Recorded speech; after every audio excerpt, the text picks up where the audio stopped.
The engine screamed. Enzo Ferrari tightened his hands on the steering wheel as dust flew into the air. The road was narrow, dangerous, and alive. One mistake could mean death. But Enzo did not slow down. His heart beat faster than the engine. This was not just a race. This was his life. Then, suddenly, the race ended. Enzo Ferrari stepped out of the car. His face was calm, but inside him something was breaking. He looked at the other drivers, the crowd, the flags. He knew this feeling well. Victory was rare. Pain was common. But quitting was never an option. This moment was only the beginning. Enzo Anselmo Ferrari was born in 1898 in Modena, Italy. His family was not rich. His father worked with metal, and Enzo spent many hours watching sparks fly in the workshop. He loved machines, but he loved racing even more. When Enzo was 10 years old, his father took him to see a car race.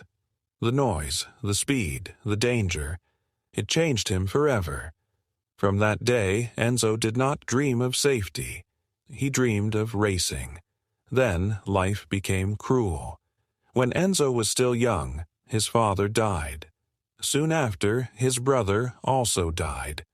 The First World War came, and Enzo joined the army. He became sick and was sent home. Italy was broken. Jobs were rare. Dreams felt impossible. But Enzo did not stop.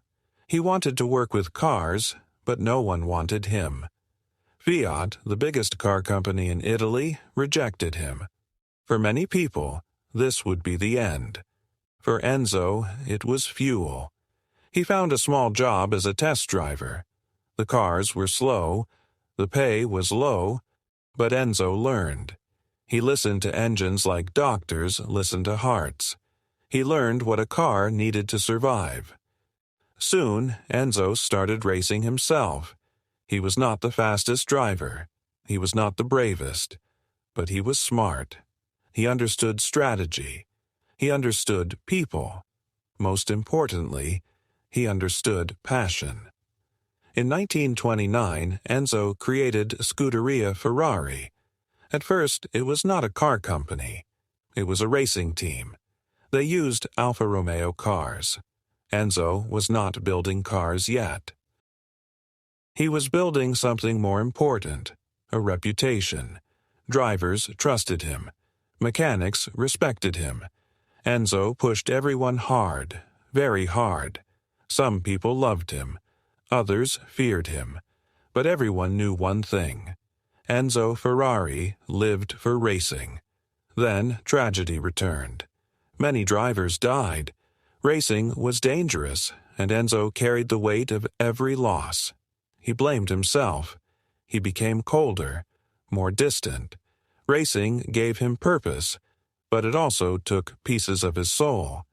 In 1939, Enzo left Alfa Romeo. He was finally free. But there was a problem. He was not allowed to race cars with his name for several years. For a man like Enzo, this was torture. Still, he worked in silence.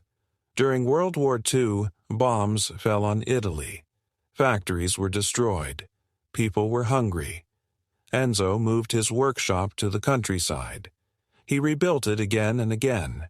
Each time it was destroyed, he rebuilt it stronger. He was no longer just chasing races. He was preparing for something bigger. In 1947, a red car rolled out of Enzo's factory. On the front, for the first time, was a new name, Ferrari. It was not perfect. It broke down often. But it was fast, beautiful, alive. Enzo Ferrari did not smile. He knew this was only the start, because now the real fight was about to begin, not just on the track, but against rivals, time, and his own past. The red car returned to the factory on a truck. Its engine was silent. Oil covered the metal. The mechanics waited for Enzo Ferrari to speak. He walked slowly around the car, touched the body, and looked inside the engine. Then he said only one sentence. "We will make it faster." This was Enzo's answer to every failure. After 1947, Ferrari cars started racing across Europe. They were fast, but they were fragile. Engines broke, parts failed. Victories were followed by painful defeats.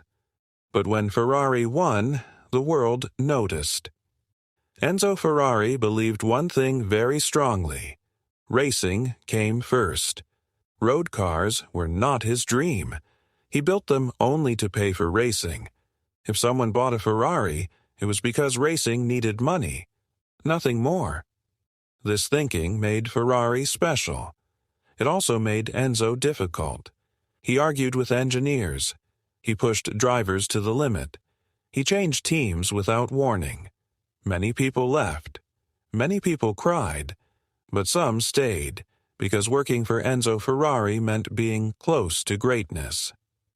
In the 1950s, Ferrari became a giant in racing. The cars were red. The engines were loud. The wins were famous. Formula One trophies started coming to Maranello. But success had a dark side. Drivers continued to die.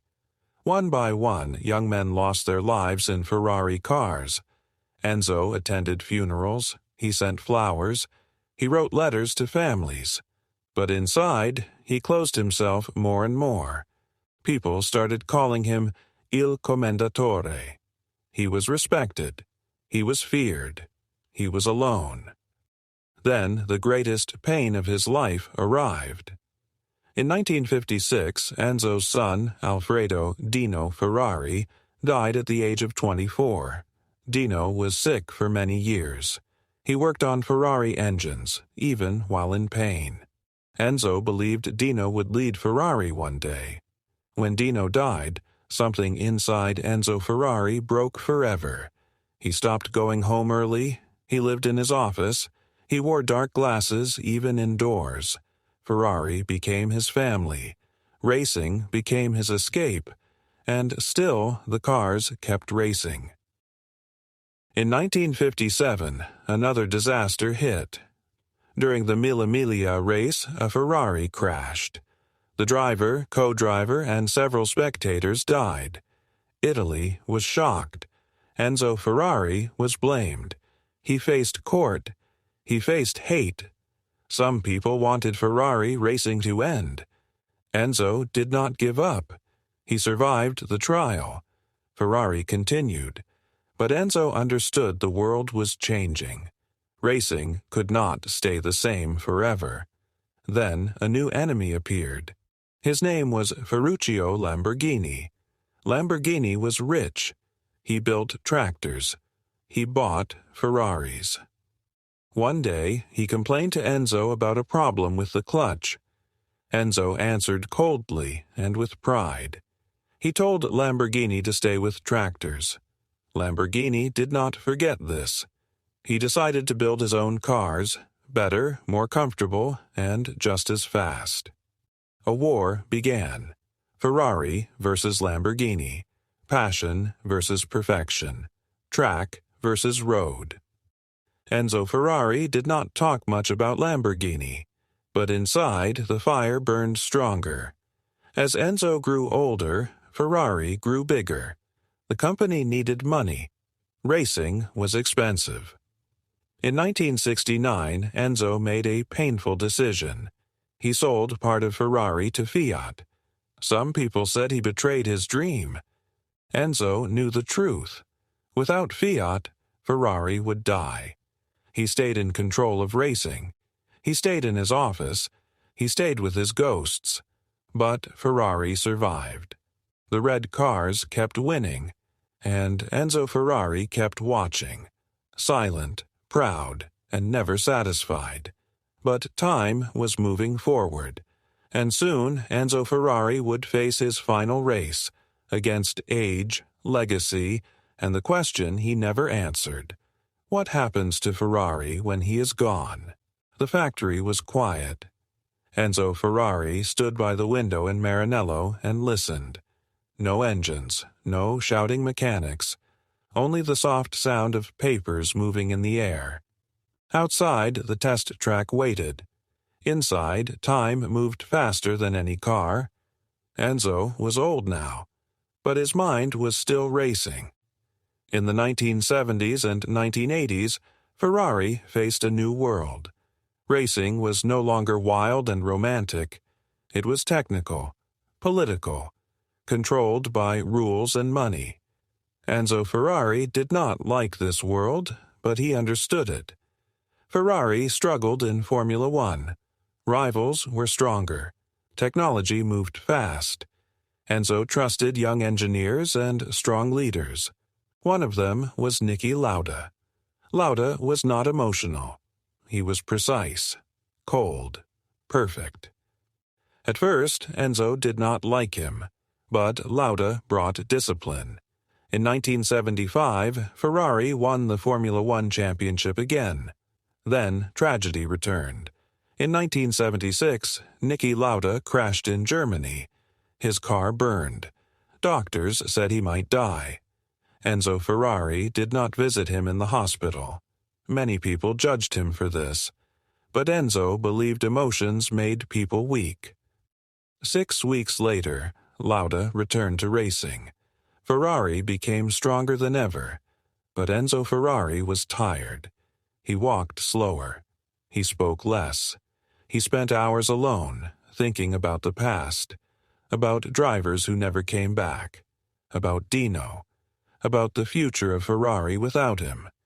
People often asked him a simple question: which Ferrari is your favorite? Enzo always answered, the next one. This was his secret. He never lived in the past, even with pain, even with regret.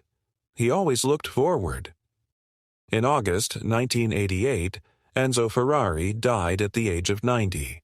The news shocked the world. In Italy, people cried.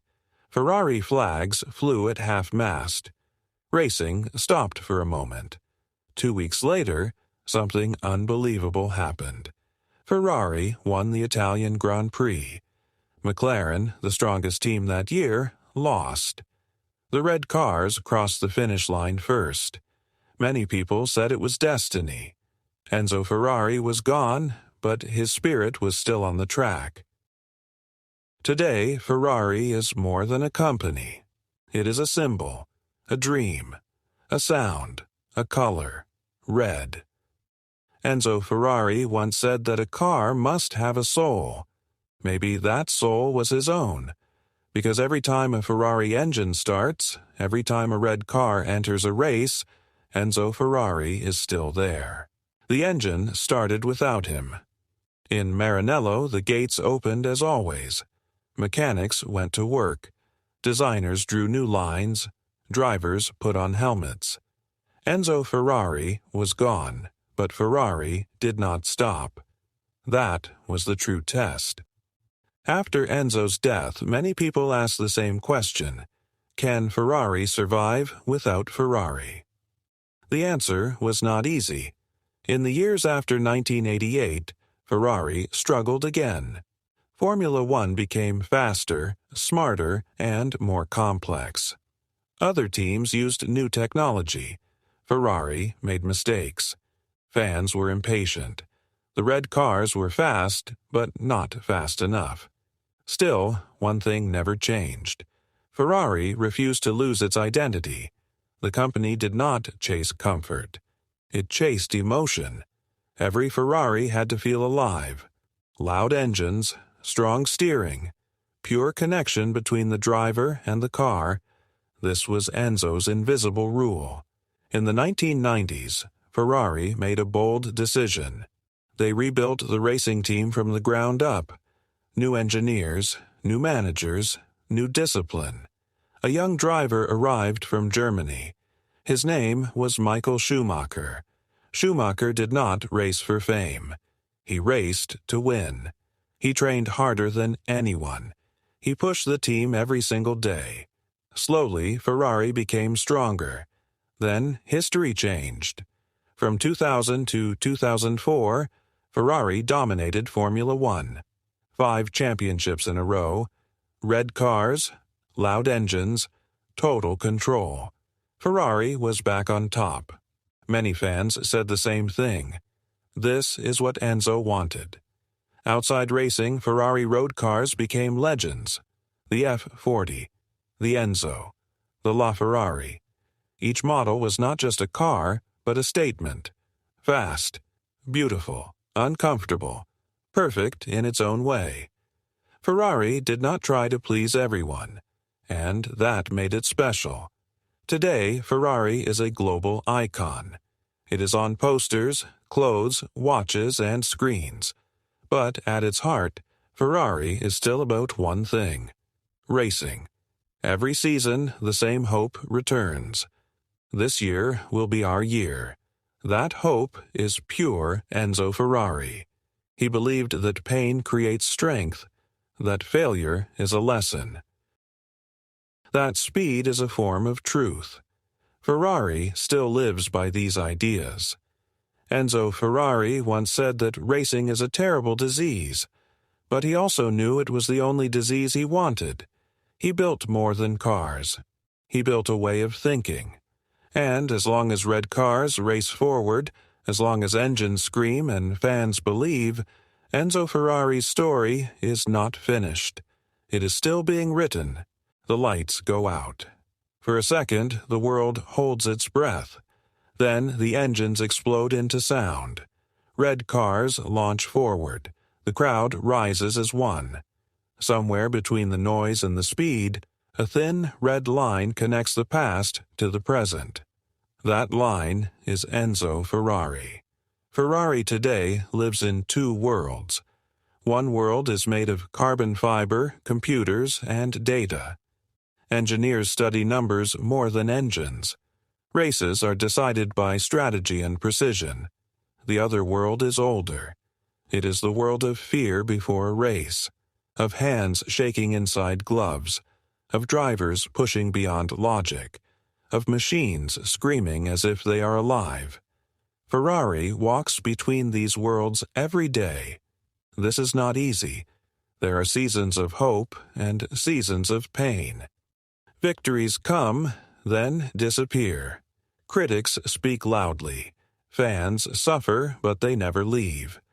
Being a Ferrari fan means believing even when logic says no. Enzo Ferrari understood this better than anyone. He once said that the most important victories are the ones still to come. That idea still guides Ferrari. Every new car is a promise. Every race is another chance. Ferrari does not sell transportation. It sells emotion. When someone turns the key in a Ferrari, they do not just start an engine. They wake up history. They hear echoes of old races, lost drivers, late nights in the factory, and one man who never stopped demanding more. Enzo Ferrari was not a kind man. He was not an easy man. But he was an honest man. He believed that speed reveals character, that pressure shows truth, that limits exist only to be tested. His legacy is not perfect. It is human. It is full of pain, pride, and obsession. Just like racing. One day Ferrari will win again, or lose again. That is not the point. The point is that Ferrari will always try, always fight, always move forward. Because somewhere in Maranello, in the sound of an engine at full speed, there is still a voice saying, "Faster." And as long as that voice exists, as long as the red line continues forward, Enzo Ferrari will never truly be gone. The end.